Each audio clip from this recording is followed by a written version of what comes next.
Miss Abulima, froth at the mouth, Amazon sugar queen, Nikki with the hot purple, 1,000 names, Palace Athena, Nikki with the dragon miss, possession, zombified, off in the drift. The ritual is sacred.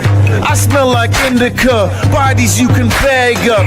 You eat some dead babies. Swirling green in your eyes. Rub the purple in. It's no surprise they were doing heroin. Sniffing on the cocaine. The dragon guards. The beast bears up Lady Babylon. Rain Man on the song. Serenade them in the dragon mist. The arrow just hit them a little bit. Twisting on this motherfucking sugar cane. Hot purple Lady Babylon, make it rain. Dragon Miss Abulima, froth at the mouth, Amazon sugar queen, Nikki with the hot purple. Welcome back to Lady Babylon. Tonight, I'm going to have to be kind of still. Go ahead and reduce me, Chewy. Fantastic. I'm going to have to be kind of still and slow and purposeful because we are running from the Empire tonight. Oh, God. We're on the side of the road running, people. Seriously. No, that's our speed tonight. So, I want to say welcome back to Lady Babylon and initiating apocalypse. It's nice to be with you again. I have some great material for you tonight, and I think it's going to shine light on a lot of things that, maybe needed some light shined on it. I've got some marvelous text for you tonight. I've got some Aristoxenus. Oh, sexy. Who is that? Aristoxenus was a musician who worked, he was a peripatetic. He worked with, what's his name? Aristotle. Aristotle, right? So we're in the age when the sciences are being born. Botany is under Theophrastus, Aristotle's student, is being born, right? This is Hellenistic Greece, baby. Love it. And what is happening? Well, one of the areas that is being really drawn down is music. And this is one of the dudes. And I want you to remember, people, they weren't able to reproduce this stuff in the Renaissance. I'm going to show you some cult performance tonight. That's going to really, before tonight, you would say, I really didn't understand what a Bacchant was. I didn't understand what the worship of Bacchus was. I'm going to show it to you, people. I'm going to show it to you. And in a way that you hadn't considered so far. And I hope it's fun. It may get a little bit dirty. It may get a little bit dirty because we have to get down into the slime that's on the ground in order to be part of that native culture that is using Mother Greek, right? Oh, God. We're going to see some things Mother Greek does tonight. By the way, I went to New York. I gave him just a slice of the beauty of Mother Greek. Oh, God. Now, people are upset because everybody assumed all language was created equal. And it is not. It is not. And there is this form of language that is so far superior to the runting runts that are around it that she just gobbled them up, just ate them one at a time. Come here. Come here. Oh, God. So sexy of a history we have. The language is so incredible. It's so incredible. Oh, God. You ever just drift through a lexicon? You ever just do that? Try that sometime. Just drift through a lexicon. We're also going to bring Jesus because everybody loves Jesus, right? You better love Jesus, right? Here we go, because we're going to bring him. And I'm going to bring you something that if you are a monist, you have probably sat in church and heard this phrase over and over again, and you've never understood it. You've never here. Put yourself right here. Put yourself right here. Just there you are. Never heard this stuff. No, you haven't. You think you have, but you haven't. Right? Oh, God. Are we living in the age of ignorance? We are living in a time, people, where the growth of civilization was devastated, regressed, and what we had develop was 1,800 years of monist lies. Monist lies. And now we're in court and we have the evidence in front of us. And we don't need the theology. We don't need your attempt to explain theologically and justify and eschatological. Give me this. Take this. Oh, God. Now they're ringing. Ah, better. Fantastic. I want people to look at something. Religion at its most natural. Oh, God. Are you ready for this? Are you ready for this? These Greeks. Oh, God. These people, it wasn't just Greeks. The people who were using the Greek language. Oh, they got to such a place. It's unfair, people. The fact that we have thought that the Torah and the Old Testament, that these were written, that this document was written in a language with 7,000 words that had been dead for centuries. You are high if you think that's the case. And guess what? It's everybody. Do you know why? 1,800 years ago, shift in the timeline, a false metamorphosis, and all of a sudden a fake history and a mind disease called theology. Oh, God. Oh, God. What happens to a civilization that grows? I'm about to show you. I'm about to show you. This is what you produce, people. Your greatest asset was not your tar in the ground, your burbling petroleum. It's not your greatest asset. Your gases and your minerals. You idiots. It's your language. And look where you are. Bog-trotting English. God, what a waste. And let me ask you one more time before we get to the text. How many words, people?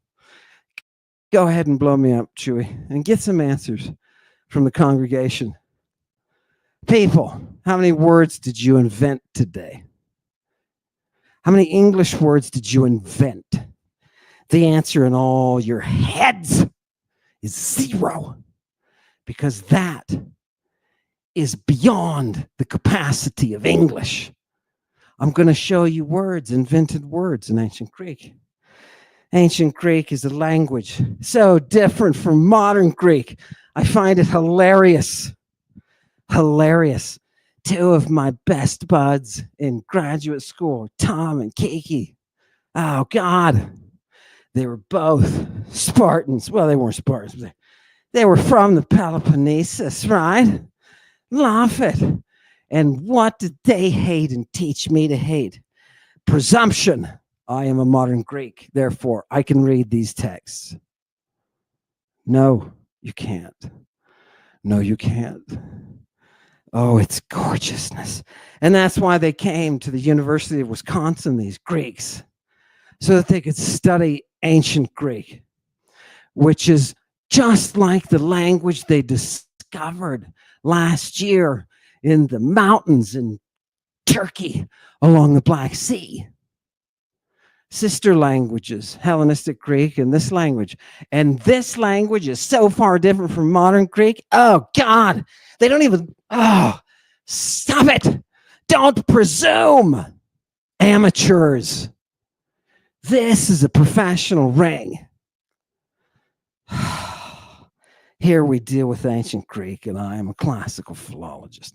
Oh! Did you like it? Give me the first slide. Love it. Here we go. Are you ready? Let's just jump right into it. Aristoxenus. What is Aristoxenus talking about? He says the hilaria, that holy act, right? It's ultimately coming from tragedy, and the Magodia from comedy. And oftentimes, the Magodes, what happens to them, right? They have their own contests, right? Their own comic contests. And they are judged in their own legitimate struggles on their platform. These Magodes. And the name Magodia, it comes from the combo of the use of magic, right, and displaying the powers of drugs. So I talked about Magodia. What the hell is that? Exactly. We are talking about facets of Bacchic worship, including song and dance. Calibrated, regulated, rhythmic dance. Rhythmos. God. Oh, what is the rhythm? Do you understand? Look at the word in yellow. It's the drugs, people. Get down the... Look at the word in yellow, people. Drugs. What does drug taking and magic have to do with the stage?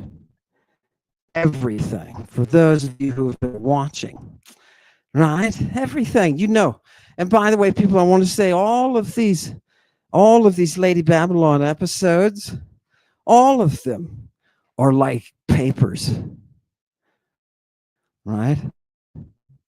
People will ultimately have to go through the text that I am presenting and the information in order to figure out what's going on. They're a testimony to one thing and one thing alone, and that is the voice of the Muse singing to you and I through Greek, right? Sing to us. Give me the next. What are these Magodes, right? What is the Magodia? My God. Hello, Lucifer. No, it's different. We're so behind. We're so behind. What is that thing? Well, if you want to know what the Magode is, you got to know what the hilarode is. What is that, people? A singer of joyous, not comic, joyous songs. There's a difference here. You remember the hilaria? You remember, what is the hilarode? It is that person who is able to capture that pleasing graciousness in the form of a vocal accompaniment to the lyre, not the lyre accompanying the voice accompanying the lyre. And they make that distinction. They make that distinction very clearly. Next one, they make it, it's like a big deal. I don't know, maybe some of you musicians out there will understand that. Remember, we're talking about the I am. This is Yambos. And what is it? It's that metrical foot, right? Watch, iambic verse, iambic poem. That's great. They talk about Callimachus, beautiful Hellenistic Greek, right? Genius people, right? This is when the language is really flourishing. Lampoon, lampoon, lampoon. That is what I am doing with my I am. That's why the bottom line, you'll see the dithyramb in Greek and the thriambos. What is thriambos? That is the name of Dionysus. Okay? They do not know what the etymology. I've seen guesses, and they guessed in antiquity, right? They guessed in antiquity. But like the word Sibyl, this one's kind of murky. It comes from a past that is buried deep, deep, deep, several thousand years before Jesus. Okay, fantastic. Give me the next one. Okay, so I told you I was gonna. What's a magode, right? What the hell is a magode, right? Remember tragedy. What is Magodia? Right, comedy. Right? Do you see what's going on here? Ancient Greek is the language that's unique because it facilitates the creation of novelty. It works with the brain. It doesn't set itself as a template, but it gives you tools to build from your observations. That is a superior mistress. What is the Magodia? It's a rude pantomime. Wait a minute. Well, this is part of the religion, right? When I go to church, I don't see any, make me small. I don't see any rude pantomimes. I don't see any rude pantomimes, people. Right? Well, it's not very descriptive either, because something that you think is rude, I may not think is so rude. And you know what I mean? Vice versa. And whatchamacallit. So here's what I want you to do. I want you to imagine, what do these satyrs who have satyriasis, which is a condition of priapism, what do they do in their dances? Do you want to see the naked dances? Do you want to see them? Of course you do. They're in the text, people. I'm going to bring them to you. Love it. Ready? Bacchic. It's going to get really Bacchic. I'm telling you. You're going to say, I didn't know what Bacchic was. Give me the next one.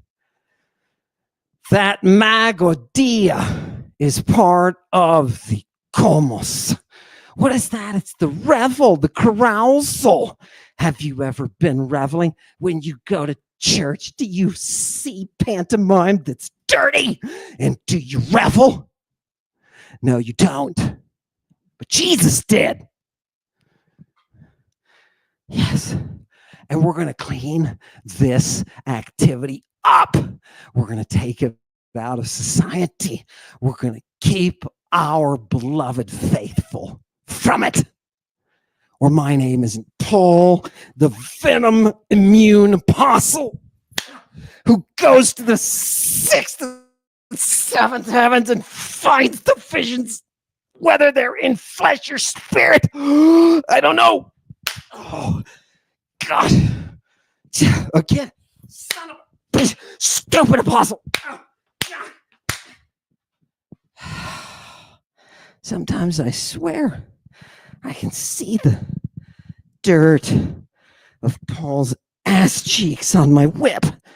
I swear. Take a bath, dude. Seriously. Give me the next one.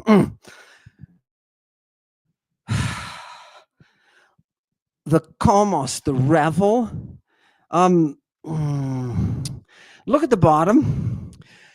The ode. So it can be the act of the revelry, the carousal, or it can be a band of revelers, or it can be the song that they are singing. And if you think these revelers are not keeping the rhythm, then you're an idiot. This is the mystery. Oh, God. Right? And the people sit around writing academic papers. all of you naughty academics from all the naughty academic places with their money piles. Don't you love it? You rich morons. You write your papers and they're fucking useless. They're useless. Your academia stinks of armpits, crotches, sweaty undergarments of monks. Oh, God. Curse upon it all. Right? It's ineffectual. The very fact that you don't even know what classical philology is before you came in here, that is a testimony to the shit that is Harvard, Princeton, Yale classics. That is a testimony. It's a testimony that I can travel and that I can go see people and they can have their eyes open to a new world because you idiot academics were trying to prostitute this stuff. You were keeping it from the people. Do you know what happens to academics in the underworld? Yeah, let me just say one thing. Lubricant. Love it. Hail Satan. You know what I mean? Everybody else, give me some Hail Satans, people. Right? We want justice. We want nemesis, baby. You cannot be one of these revelers without nemesis. Oh, God. Give me that. Oh, you're giving some Hail Satan. Hail Satan, everybody. Right. Love it. For anybody who's new, right? Hail Satan. Right. Thank you for coming. And hail Satan. Fantastic. There's a lot of Hail Satans. Look how many Hail Satan do we need? Look at the logic and the reason that Satan gives us. Oh, God. Isn't it gorgeous? Love it. I love it, people. Who works these? Who gives this to you? I give it to you. Satan gives it to you. Oh, God. It's all commingled. Isn't it beautiful? Life is beautiful, man. Give me the next one. Boom.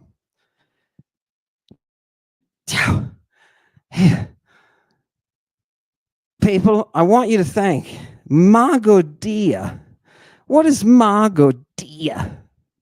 Well, it's from this word magus, right? Here's just the mag root, which is really just mu gamma, right? That mag root comes from principally the group of people who followed the Medewa. That's with digamma. It's with digamma. By the way, before I forget, I'll be doing on Friday a Lady Babylon edition with, from now on, every Friday, with the ending being Amen you. What I'll do is I will continue to progress through the text with you. For anybody who's interested in the intensive course and making it through, and maybe not this Friday, we'll have in the future more people who have been through the intensive course and are reading now, right? At that introductory reading level, right? Oh, God, it's gorgeous. So we will continue. Amen you will be back, right? Fantastic. My reading class, it's going to take me a few more weeks to do what I need to do. My reading class, I want you to start looking at Homeric grammars. Homeric grammars. How do you learn ancient Greek? Somebody says, some fool will say, oh, you just live today in modern Greece and walk around. Oh, God, it's so amazing. No, you learn the same way that they learned in antiquity. How did they learn? How did the Greeks learn ancient Greek? How did they learn it? They learned it by studying Homer, the grammar, syntax, right? The lexicon of Homeric words and how they develop. And odd forms are forms, right? Read that, people. Read it. And start reading some Homer, because we need to get you into. Can I tell you this, Satanic Congregation? Just by reading Greek grammar, you will expand your brain. You expand your brain. Connections, stuff happens, right? Right? Okay. And don't worry, we all come at it as modern idiots. All right? All right. Fantastic. Fantastic, right? There's a reason they say it's Greek to me, right?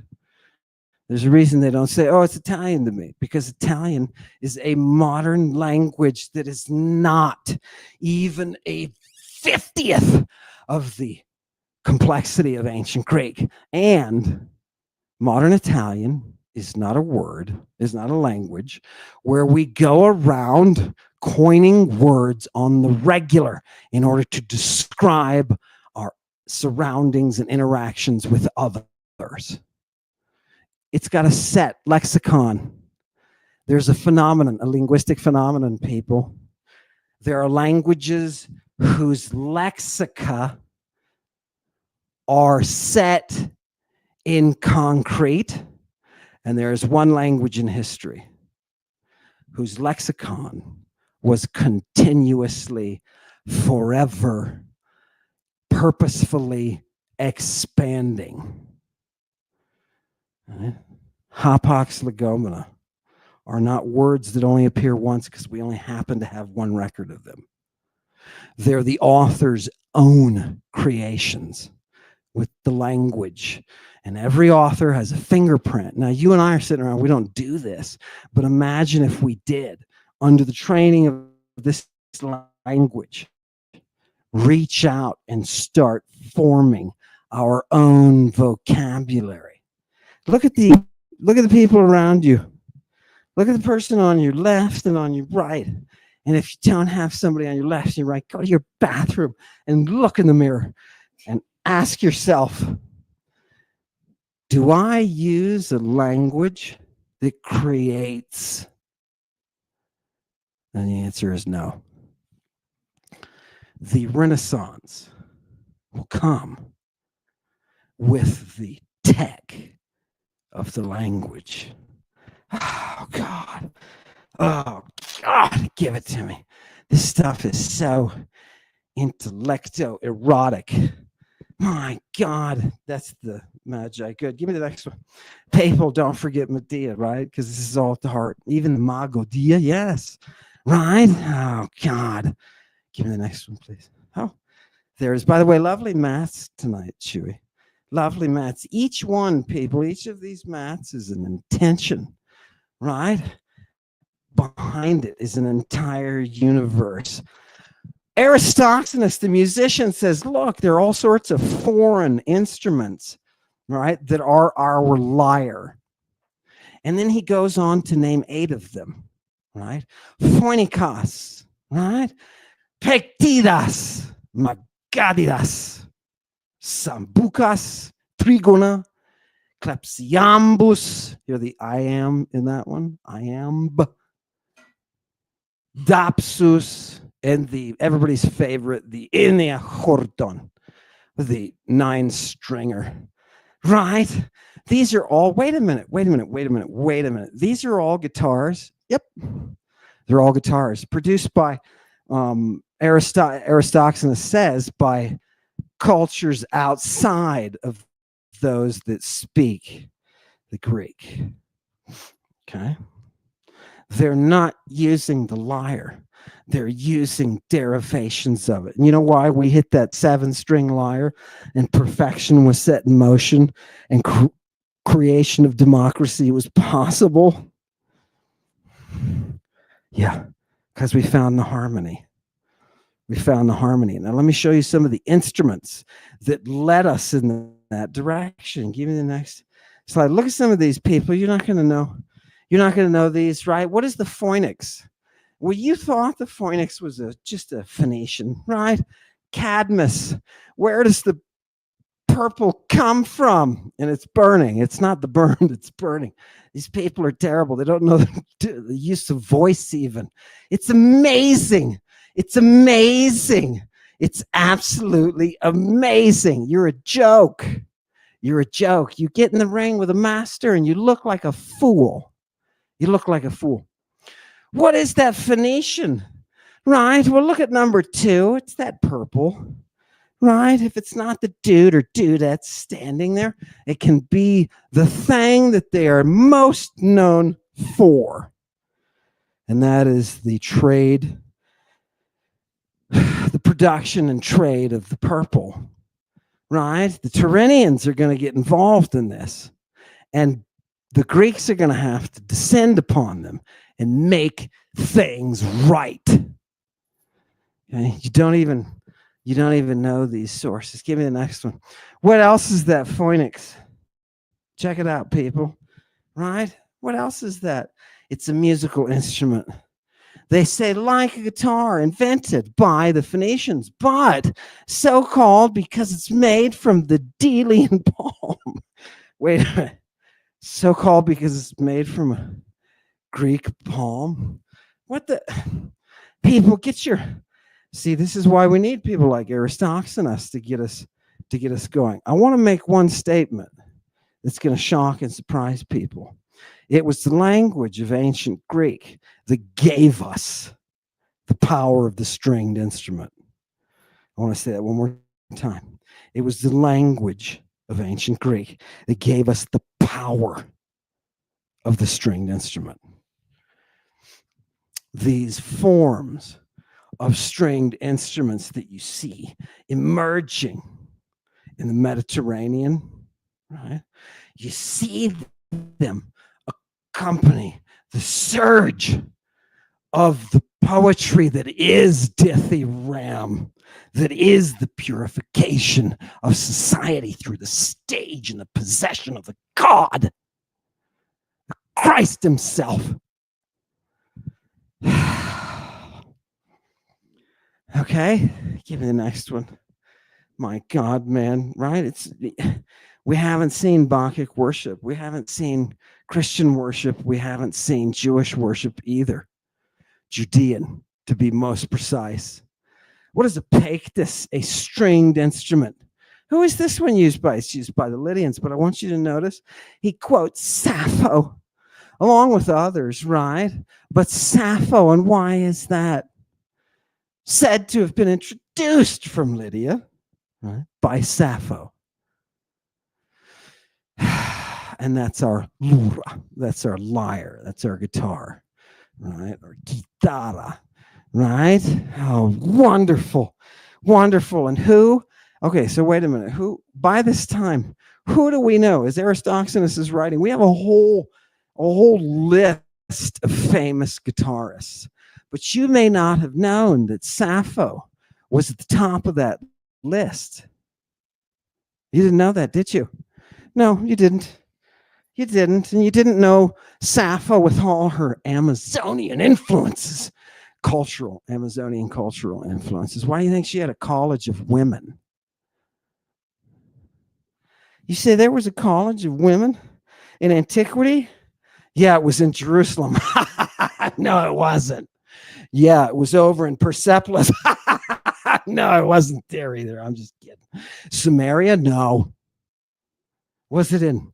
Maybe the Canaanites got there. What about the Hittites? They talk. You can search all you want.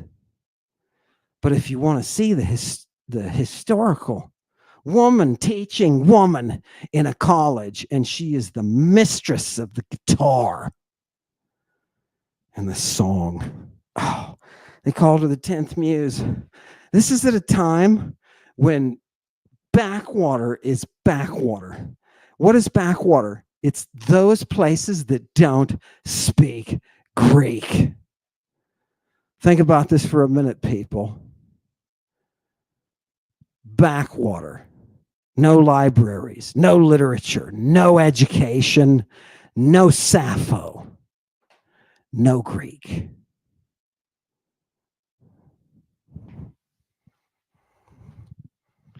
You have believed a lie. I set you free. Give it to me. Give me the next one. Whew. What's this one? Oh, here's the lyre. I just wanted you to see the lyre. Right? Oh, God. What is that? Oh, since the dirge was accompanied by the flute, right? Ton aneluras threnon. What is the threnon? It's another one of these musical operations. Do we have mourning in the rites of Bacchus? Damn straight. Give it to me. Next one. Boom. Now, let's make with the Greek. Are you ready? Here's one of those words that only appears in Nonus. He likes to create this kind of stuff, right? He's a very good. If you take all of these ancient authors and you just look at the number of hapax legomena that they have, words that appear once only in them, and you compare them. Some authors have a whole scad, some of them have just a few, right? You can see their level of progression. You can see their level of intellectual brutality, intellectual brutality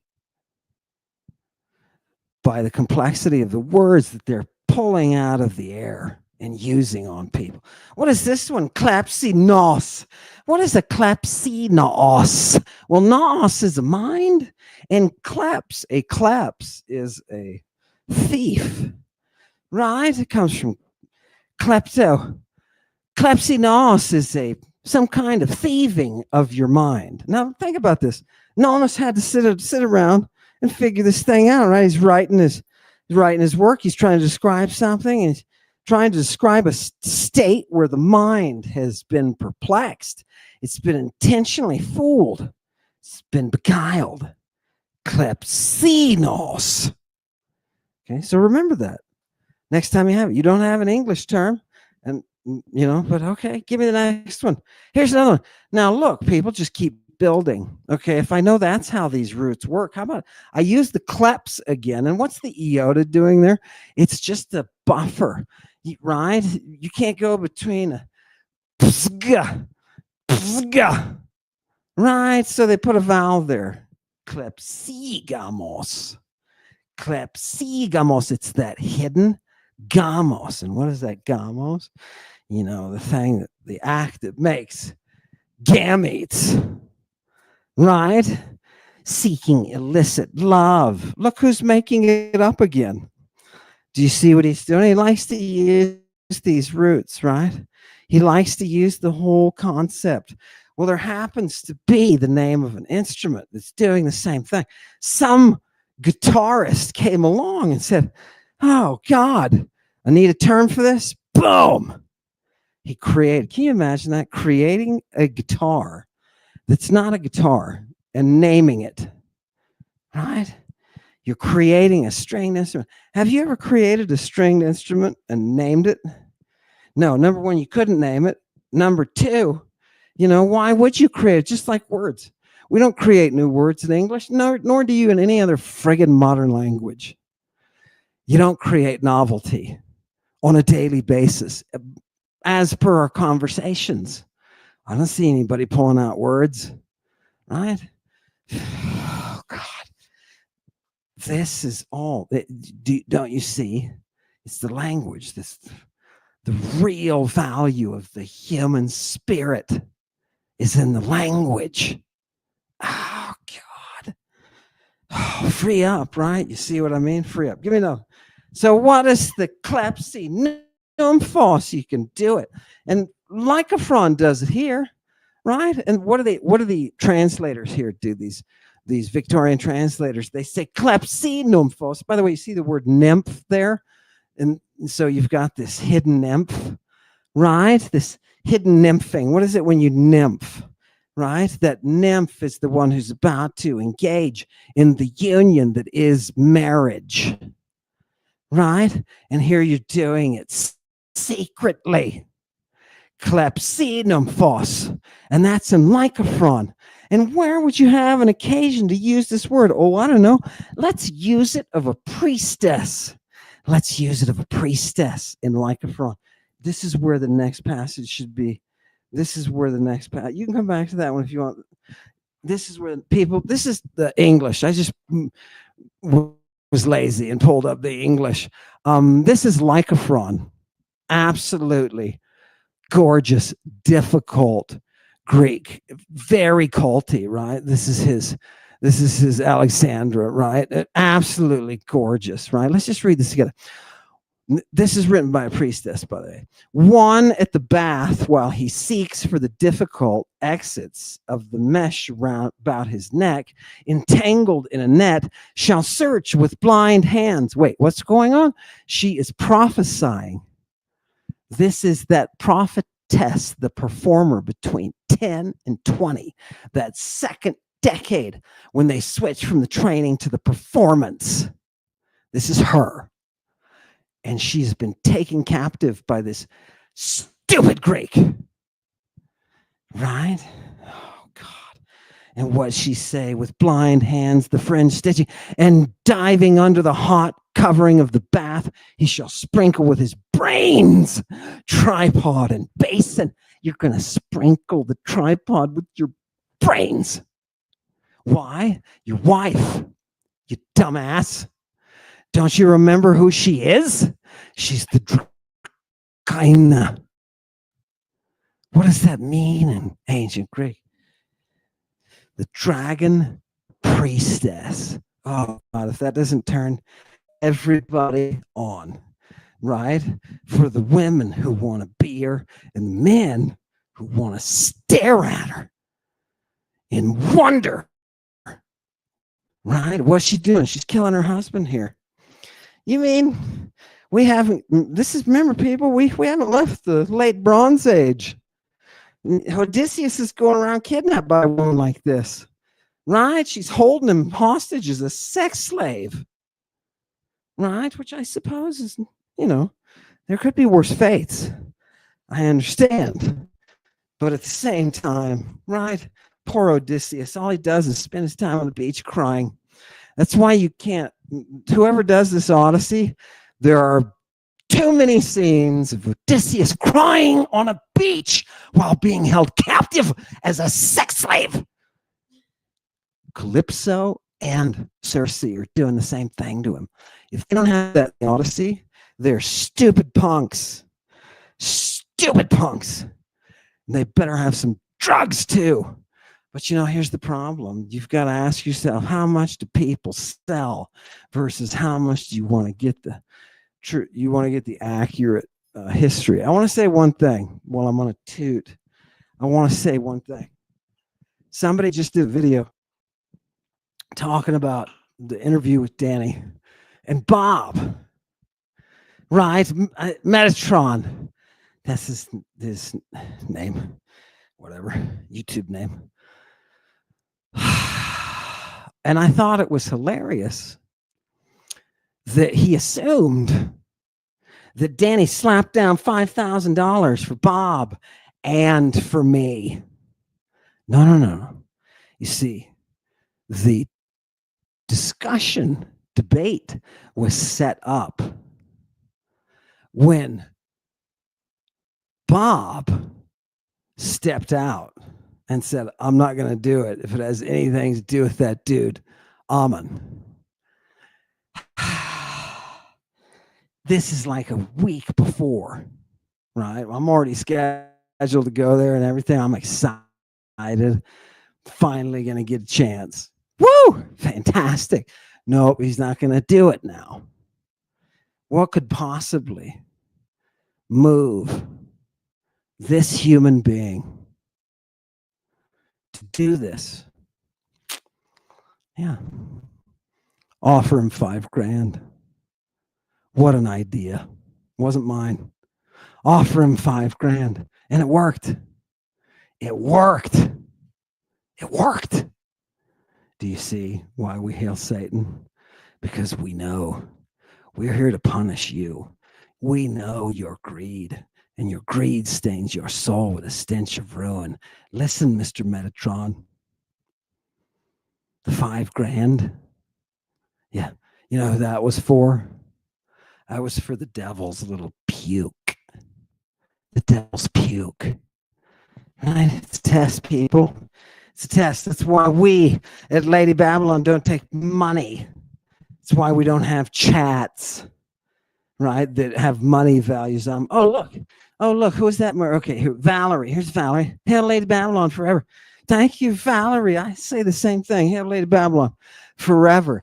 Now I'm not asking you for any money, am I?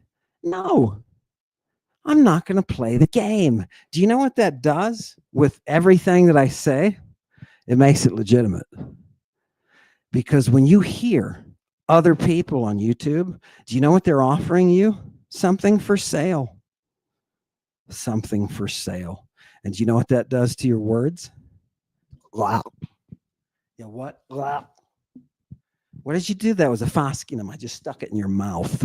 A foskinum. Oh, gag. Oh. That's what the cash does. There is purity. There's a purity in the music that you cannot sell. I warned you. I promised you the madness would come. Your greed has stained your souls with a stench of ruin. People see that. People see that. Yeah, it's important. It's important. Fantastic. Let's go back to this right now. Tell me what happens here. And I, beside the bath, shall lie on the ground. This is the priestess, shattered by the chalyptic sword, for she shall cleave me. This is a woman being attacked by another woman who is wielding a sword who just killed her husband. Okay? For all of you who quiver at the thought of the matriarchy, you do so rightly. The priestess is being sacrificed by the dragon queen. And this is playing out on a stage via a song. And that song includes dances. You take all the elements and unify them.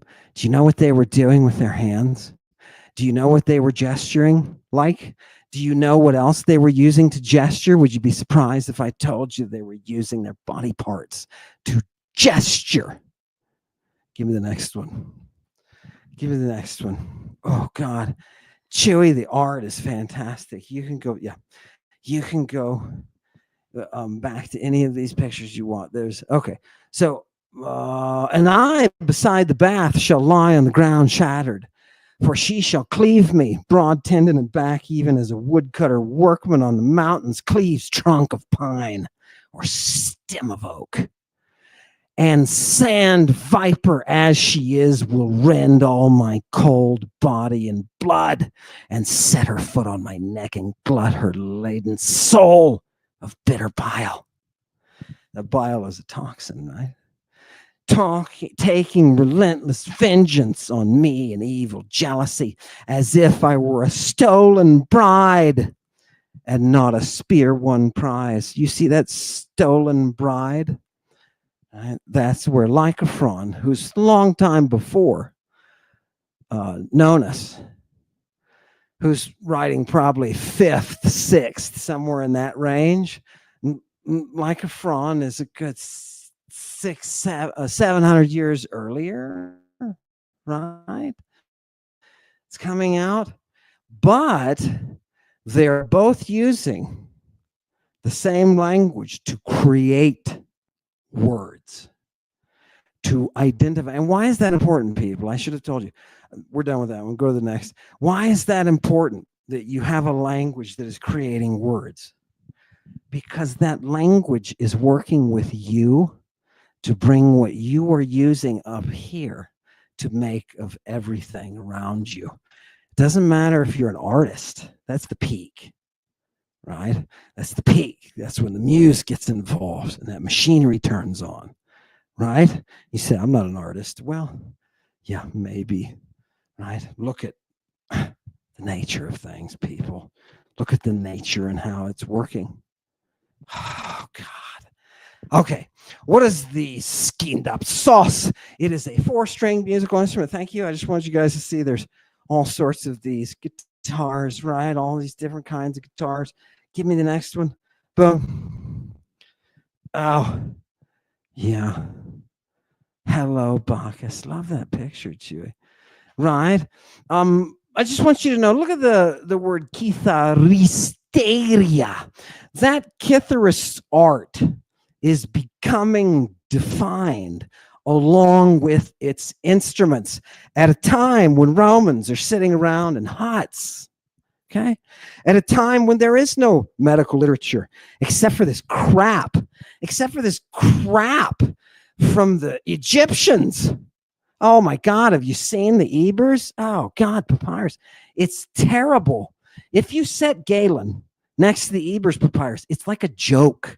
It's like a third grader with somebody who's PhD in quantum mechanics or something. You know what I mean? It's crazy.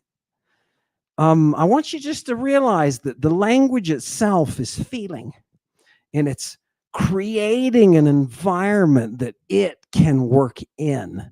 And this comes through these sources that we have are revealing to us that language history that we ignore to our own peril. Give me the next one. And we believe stuff like, yes, the Torah, the Old Testament is Hebrew originally, right? And we believe miraculously that somehow you can take 1.5 million unique word forms and squeeze them down into 7,000. It's why you get the earth was without form and void, tohu wabohu, instead of the gorgeous Greek, aortos kai akataskewastos, an impossibility. You people believe in fairy tales, and everybody says, oh, Amon's the only one who says this. Well, we must have the, do you know they'll come along in 1,000 years and say your greatest minds were full of shite? That's the nature of discovery and life, people, and civilization. And civilization keeps that ball moving forward. Thank you to Danny for letting us have these conversations so the ball can be moved forward. What is this? This is a work on etymology, right? By some Byzantine freaks. And it says sickness. What is a sickness? It's going to define it for you. It's a saturike or hesis. Do you see the word for satyr? Saturike, right? Satirical, right? That's an adjectival form. Don't you love it? So a satyr's dance or hesis is the sickness. And what does he go on to say? Emelea tragike cordax comique. Right? The dance of the Emelea accompanies the tragedy. The cordax accompanies the comedy. It continues to say, this is what Aristophanes says in his first book on the tragic or chorus, right? Okay, what's going on, people? There is a movement that is associated with the music, that is associated with a compound drug, that is associated with a rite. And that rite is the mystery being performed. The actuation of the mystery. All right, give me the next source. Yeah. What is this? Right, here we are. Have we gone to the dirty dancing? People, there's going to be some dirty dancing. If you are with Lady Babylon and you're watching and you've been here for a couple of years, it doesn't matter. The naked dancing doesn't bother you, right? It doesn't. But for some people, the concept of the dancing naked chorus that is all moving rhythmically, set, thinking as a group. Do you understand? You haven't done this as a human, have you? It's really sad. You have not been ever able to enter into the theosos. What is the theosos of the mystery? It is that group of Maenad women who think as one. Have you ever been in a cult where you make movements as one, where your group will hunt, seek, take down a dude, drug him, take advantage of him, do what you want with him. If you want to, eat him, suck his blood. Yeah. Oh, God. Do you know how the group is and how the group thinks? Remember, we're all carrying these poisonous vipers, right? We're dragon queens, man. We got no place for the weak. And that's why Agamemnon, the chief of the Greek dudes, ends up dead, along with his little secret lover, who was actually just a captive, because they're all laced-eye. Do you understand? Oh, God. Right? Right? It's not like he didn't have it coming. It's not like, and you know that the prophetess, as she watched Agamemnon die, she was like, you deserve it, bro. You absolutely, totally freaking deserve it. There's got to be some admiration for that woman who is willing to take it to the level of nemesis. Right? Has to be some admiration. Or you're going to make a mistake and you're going to end up like Odysseus on a beach crying somewhere, and she's going to be like, get in here, big boy. You're going to be like, oh no, she put something in my food again. Right? Give me the next one. Boom. Right? Do you see the places you can go as a human that you can't go under the reign of monisms like Judaism, Christianity, and Islam? Do you see what they purposefully, intentionally repress? And that's why you throw acid into the face of a beautiful young girl.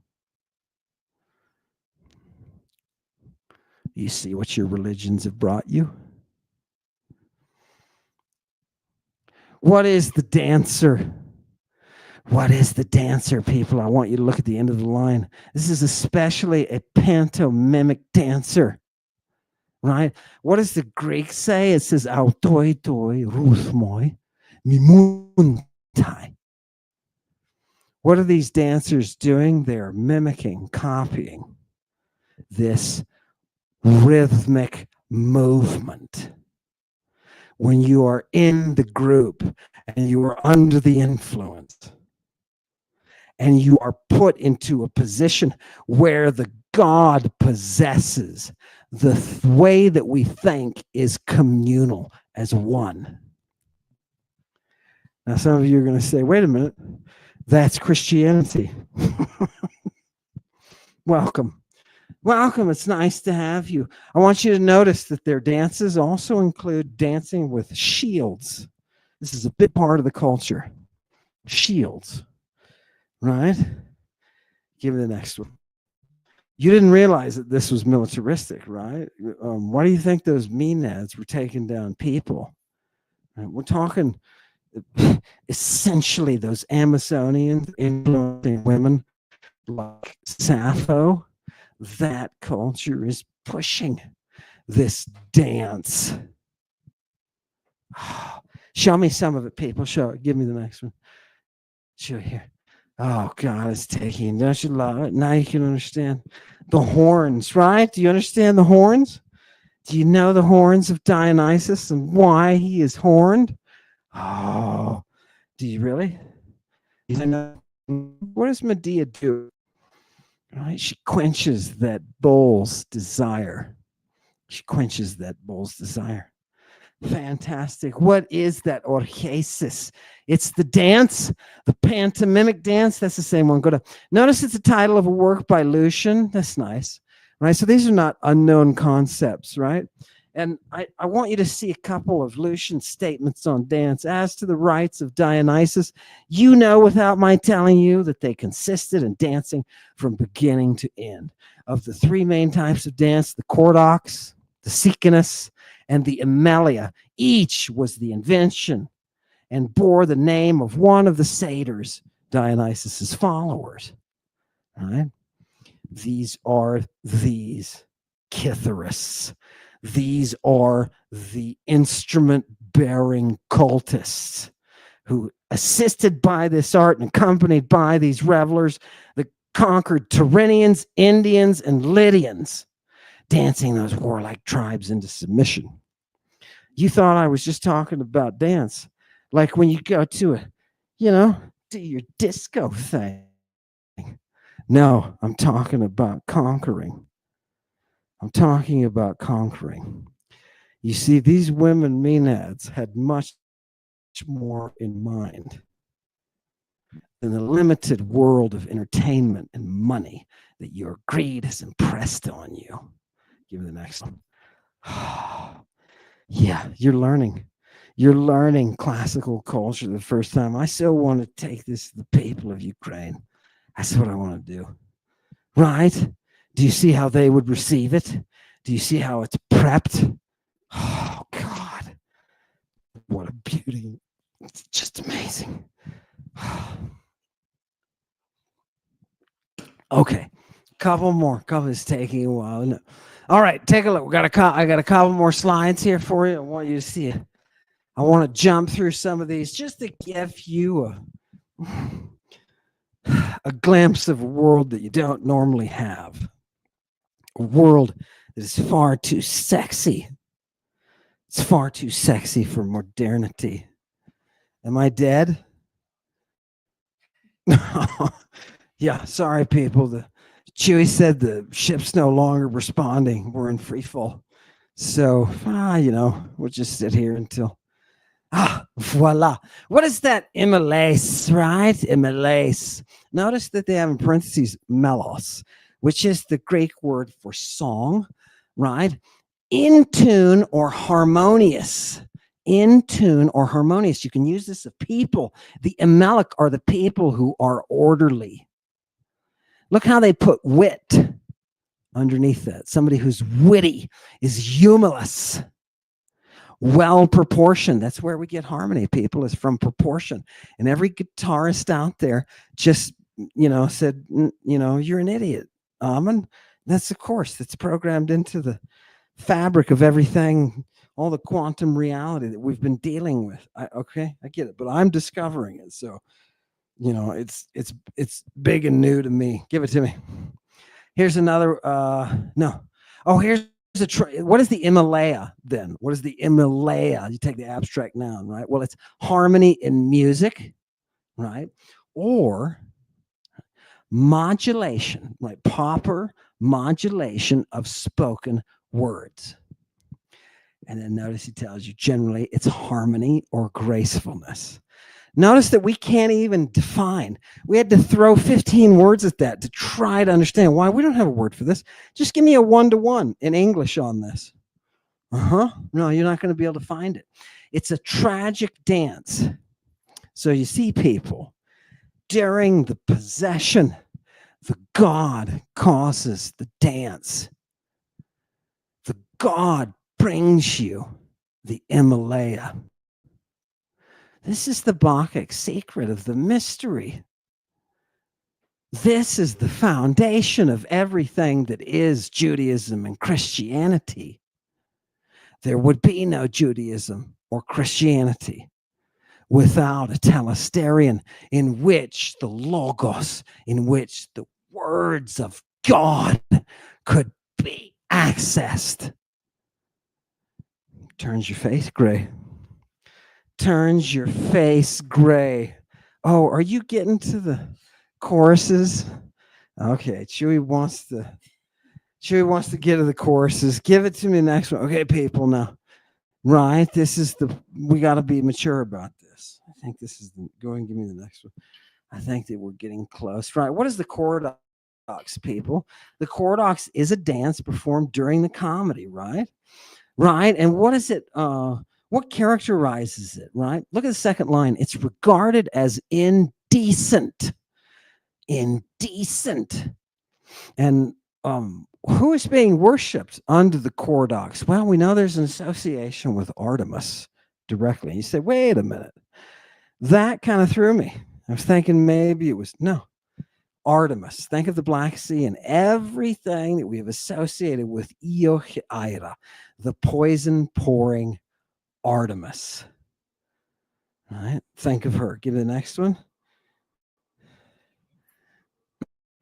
Hilaros. This is just go back. I don't know why I brought this in at this point. It was out of place. Next one. Here's Athenaeus. Listen to this. But the gymnopedics. That doesn't sound good. Right? Gymnopedica. What the hell? What kind of art is gymnopedica? I'm getting suspicious because gomnos means naked. And then we got the word for pied, for kid in there. This is the naked kid. It resembles the dance, which by the ancients used to be called, wait, what did it used to be called? Anapale. Okay. For all the boys dance naked, performing some kind of movement in regular time and with gestures of the hand, like those used by wrestlers, so that the dancers exhibit a sort of spectacle akin to the palaestra and to the pancratium. Do you know what the pancratium is? That's the octagon in antiquity. The octagon is part of education. It's not an octagon, but it's gymnasium, right? And this fighting and submission is a part of the gymnasium. Right? Okay. Moving their feet in regular time, and these gestures of the hand and the different modes of dancing it are called and look, we have a whole bunch of, right? Oscaphoricus and the Bacchic, and this kind of dance too has some reference to Dionysus, right? But Aristocrates, here's our musician again, says that the ancients, after they had exercised themselves, turned to the Pyrrhic dance before they entered theater. What are we doing? We're going from the exercises of naked boys that are fighting, wrestling, dancing in a way that is militaristic. And somehow this is going to lead us to the Pyrrhic and ultimately to the tragic stage where we can be purified through the chorus. You thought it was entertainment because you greedy bastards have turned it into entertainment. It is religious purification. Your stage has been defiled by your greed, and that is why you have tyrants. Let me say that one more time. Your stage has been defiled by your greed, and that is why you have tyrants. That's what they said to you in antiquity. Fantastic. Next one. We're almost finished, people. Next one, right? He's decked out there. Wait, notice the guy in the back? That's a dude. And he's decked out there like a lady. Now you think, oh, that's a weird thing going on there. What'd you do there? Right? I want you to know for a fact there are dudes dancing like women within these performances. They are expressing a femininity that is part of the worship of the God. Oh, God. Right? Do you see how democracy comes from this place of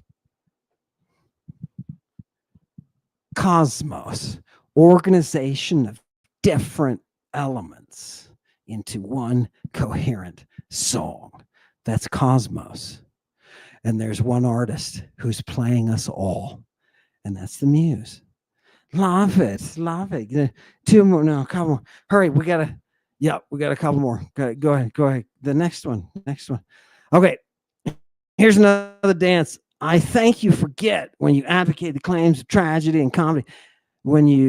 that each of them has its own peculiar form of dance. Tragedy, it's hilaria. Comedy, it's cordax. Supplemented occasionally by the Caecanists, you began by asserting the superiority of tragedy, of comedy, and of the periodic performances, blah, blah, blah. Right? Give me the next. The religious purification of the Athenian society, the society that's built on the virgin who nurses the serpent. Right? Our democracy is fundamentally musical. The physics of the music are determining the society.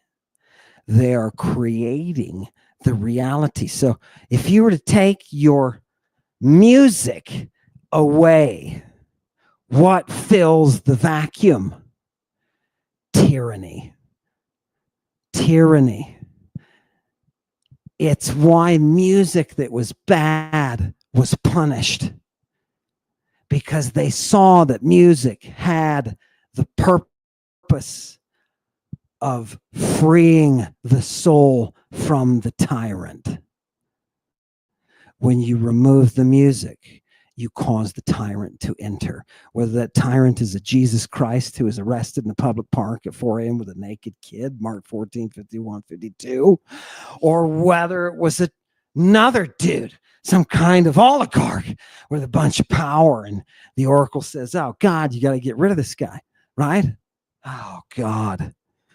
When you take that music out of the fabric of society, out of the education, out of the science, what happens? What happens? You get a void that becomes filled by greed. Give me the next. Give me the next. Do you understand? Do you understand? Isn't it amazing that they taught that music can lead you to what is beautiful? Just the study and interaction of your brain with music can lead you to be a good person. Isn't that weird? We don't have that idea. We don't have that idea at all. No. No music I've been listening to is making me a better person. I didn't listen to a track and say, well, Jesus, I feel like a better person after listening to that. I'm going to go down and do X, Y, and Z. Support my democracy. Strengthen my constitution. Honor the generations that have preceded mine. Right? That's where you can go. But when you take the music out, what happens? You get Putin and Trump. Right? You get Kim. Right? You get tyrants. The music is our only defense against tyranny. Do you know why the Greeks were able to come up with so much? Do you know why their language is so different from any language you speak today? Yeah. It's because they followed the Muse. They revered the music and what it could teach them. And they allowed the magic to create freedom. Oh, fantastic. Couple of more. Did we see I think we saw them. Yeah. Just a couple. Oh, people, I just wanted you to see the symphony here. I just wanted you to see the symphony. Mm-hmm. And I want you to notice that it's going to even penetrate to the New Testament. People say New Testament has to be read outside of everything else. No, it doesn't. That's why you can't read it and don't understand it. Right? And I want to make, no, you know what? That's arrogant. I don't want to be a jackass. You know what I mean? I don't want to be a jackass. Let's go. People, look at this. Symphony and chorus. What is this? I just wanted you to see. In the Bible, these are not unfamiliar concepts. Give me the next one. Paul takes it to the nth degree. right? Here's our symphony, right? Our concord, our unison of sound. Look what they're talking about, harmonia again in the Greek, the harmony in the song. This is called symphony. The harmony within the song is what you and I call symphony. Two sounds only, musical concord, right? Look at, and they start talking music, fourth, fifth, and octave. Okay, for all of you music people who have been there and understand this stuff, thank you for putting up with us dummies. Harmonious union of voices, that is concert. That chorus is a concert of Artemis. It is the harmony. Okay. All right, next. Last one. I think I just want to give one more. Yeah, go ahead. This is Paul the Apostle, and I want to finish here with Paul the Apostle, and I'm just going to translate it. I say, right? Oh, God. You've got to go around in the spirit, right? Right? And not follow the desires of the sarx, the flesh. For the flesh has desires that are contrary to the spirit, and the spirit is contrary to the flesh. And these things are naturally opposed to one another, so that the things that you want to do, you really don't. Right? If you're led by the Spirit, you won't be huponomon, under law. These are the works of the flesh. Look at verse 19, the second line. Porneia, akatharsia, aselgeia, idololatria, pharmakeia. Sex, dirtiness, more sex and sex fluids. Aselgeia, your sex fluids. The cup is a cup of porneia. Look at line 21, verse 21. Methi, drunkenness, and komoi. Komoi. Do you see what Paul is trying to do? Take it down.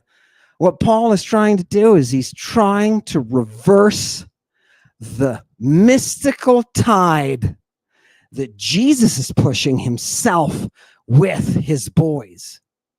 He's trying to reverse it. He's trying to control it. Don't get me wrong, Paul's still getting high and going to the third and fourth and fifth heavens. He's still talking about God. I don't know if I was in the flesh or in the spirit. Wait a minute, what? Yeah, you didn't read those two passages together, did you? But now that you understand what's going on with the cult, it makes sense. He says, I don't know, flesh or spirit, but I was seeing. The prophets and their mysteries are indebted to one lady alone. And that lady is harmony. And you cannot find her unless you look in Greek. She's the daughter of Greek. Harmony is a Greek word. Thank you for coming tonight, people. All of this beauty you will find no other place where the language of Mother Greek is not spoken. The technology that is facilitating the use of the strings to create via magic and to purify people and to push mystery, that power is coming to us through Mother Greek.